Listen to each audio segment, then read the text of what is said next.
좋다고는 하는데 왠지 가까이 하기엔 너무 멀고 어렵게 느껴지는 인문 속으로 슥, 쑥 쑥, 하루 딱 5분 늘 바쁘고 지친 당신의 영혼을 위한 인문 새로 고침 서비스 도서관 길 위의 인문학 5분 인문 속으로.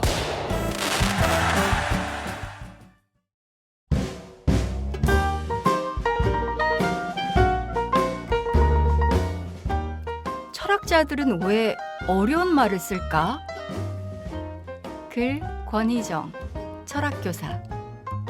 아이고 또 개똥 철학하네. 야야 어려운 말 쓰지 마. 너 철학과 갈래? 흔히 우리는 뭔 말인지 못 알아들을 말을 해놓고 혼자 심각한 사람들을 핀잔 줄 때 철학자 납셨네 같은 말로 응수합니다. 실제로 철학책을 읽으면 말장난 같고 알쏭달쏭하죠. 이데아계와 현상계, 절대 정신의 자기 실현, 본연지성과 기질지성. 이게 다 뭔 소린지. 도대체 철학자들은 왜 그러는 걸까요? 좀 쉽게 말하면 안 되는 무슨 병이라도 걸린 걸까요? 대학 새내기 시절 건축공학과에 간 친구와 떡볶이를 나눠 먹으며 나눴던 대화가 생각납니다. 야, 건축 배우면 뭐가 좋냐? 길 가다가 화장실 급할 때 좋아. 에? 빌딩을 보잖아? 그럼 화장실이 어디 있을지 대충 보여. 가로 세로 길이를 본 후 기둥이 이렇게 있고 문이 저쪽에 있으면 어디로 가면 되는지 느낌이 팍! 곧바로 직진 가능. 대박. 야, 근데 철학은 배우면 뭐가 좋냐? 뭐 글쎄. 그게 철학자들이 밥 먹고 하는 일은 우리의 생활 세계 이면을, 그러니까 그 너머를 들여다보는 일입니다. 지표면에 커다란 불기둥이 솟아오르는 화산을 연구할 때 눈앞에 흐르는 불의 강만 보는 걸로는 부족합니다. 원인이 지하 깊은 곳에 있으니까요. 철학도 마찬가지입니다. 철학자들이 굳이 어려운 말을 쓰게 된 이유는 바로 다른 세계를 보았기 때문입니다. 철학자들의 관심사인 우리가 왜 이렇게 살고 있는가의 이유를 추적하다 보면 모르겠는 것 투성이라 끊임없이 질문을 할 수밖에 없습니다.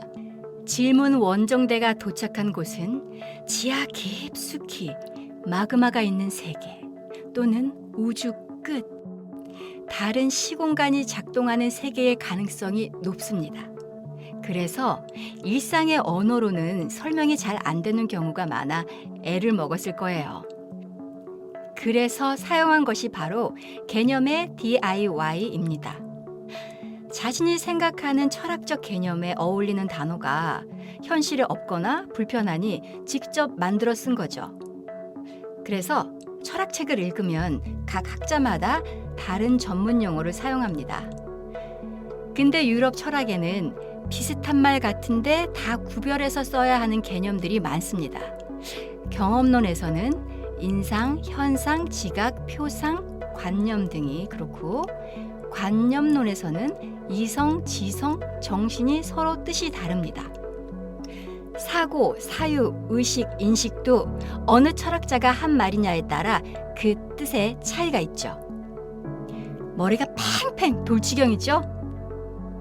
예를 들어 우리가 일상에서 종종 사용하는 존재라는 용어도 철학자를 거치면 새로운 말이 됩니다. 실존주의 철학자 하이데거는 사과를 알려면 사과답게 만드는 게 무엇인지 알아야 하듯이 존재, 있음을 알려면 존재답게 하는 게 뭔지 알아야 한다고 생각했습니다. 이 생각이 하이데거를 거인으로 만든 출발점이고, 그 결과 인간을 세계 내 존재인 현존재로 파악함으로써 그 유명한 존재의 철학을 구축할 수 있었습니다. 이처럼 철학은 개념의 학문입니다. 이를 통해 우리는 자연, 인간, 사회를 근본적이고 통합적으로 이해하게 됩니다. 철학자끼리 서로 경쟁하며 발전하다 보니 같은 용어를 다르게도 쓰고 예전의 것을 끌어라기도 합니다. 이 과정이 바로 인간이 우리 자신을 이해해온 역사입니다. 자, 대학교 새내기 때 못했던 답변을 지금 30년 후에 해볼게요. 철학을 하면 인간 정신의 건축물에서 하자 위치를 빨리 알아차릴 수 있습니다. 그러면 증개축을 할지 신축을 할지 결정하는 데 유리합니다. 둥근 사각형처럼 이성이 승인할 수 없는 개념은 현실에서도 절대 받아들여지지 않습니다. 그러나 철학자가 논리적으로 승인한 개념은 언젠가 현실이 될 수 있습니다. 여성과 노동자가 인간이 아니던 시절, 그들을 인간으로 봤던 사람들이 있었죠. 에피쿠로스, 존 스튜어트 밀, 마르크스, 시몬 누드 보부아르 같은 철학자들입니다. 그들은 당대의 현실이 허락하지 않았던 인간에 대한 새로운 생각을 제시하여 미래를 바꿨습니다. 전태일에게 대학생 친구가 필요했듯 홍길동도 아버지를 아버지라 부르게 해준 철학자 친구가 있었다면 어린 시절이 더 행복했을 텐데요. 이처럼 철학은 우리가 누구인지 알려주고 더 좋은 세상을 위한 토목공사를 해줍니다.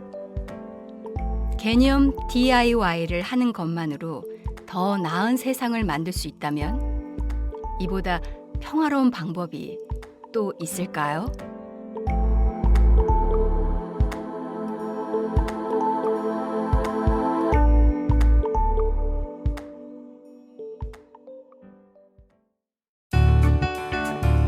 제작 문화체육관광부, 한국도서관협회, 대본 권희정, 나레이션 서진, 강혜심, 김진복, 이상국, 녹음 스튜디오 봄볕, 오디오 편집 신혜원, 영상 제작 남이나, 길정섭, 김인범, 기획 연출 양현식.